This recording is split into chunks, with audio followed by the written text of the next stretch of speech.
మరి పల్లెలలో ఇప్పుడు వర్షాకాల సీజన్ కాబట్టి సీజనల్ వ్యాధులు విష జ్వరాలు వచ్చే ప్రమాదం ఉంటుంది కాబట్టి అవి మన నిర్లక్ష్యం వల్ల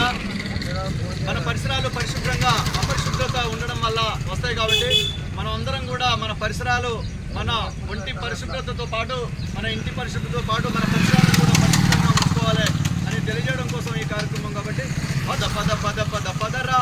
ఈ పల్లెల బాగులు చూడరా ఈ పట్టణం బాగులు చూడరా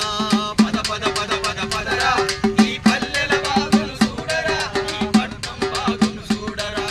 పద పద పద పద పదరా ఈ పల్లెల బాగులు చూడరా ఈ పట్టణం బాగులు చూడరా పద పద పద పద పదరా ఈ పల్లెల బాగులు చూడరా ఈ పట్టణం బాగులు చూడరా ఎక్కడ పడితే ఎక్కడ మనం చెత్త చెదారం వేయొద్దు చెత్త చెదారం వేయొద్దు చెత్త చెదారం వేయొద్దు చెత్తను ఊడ్చి డంపింగ్ యార్డుకు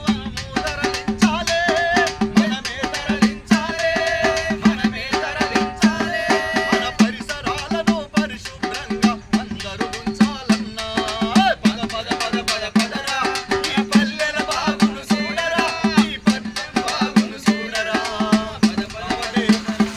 మరి మనందరం కూడా మన పరిసరాలు మనమే పరిశుభ్రంగా ఉంచుకోవాలి గ్రామ పంచాయతీ సిబ్బంది వస్తుంది వాళ్ళే ఎత్తిపోస్తారని చూడకుండా మన పరిసరాలు మనం కూడా కొంచెం బాధ్యతగా మన పరిసరాలు పరిశుభ్రంగా ఉంచుకోవాలి కాబట్టి ఈ కార్యక్రమంలో మరి మీ అందరూ సహకరించినటువంటి మీ అందరికి కూడా ధన్యవాదాలు.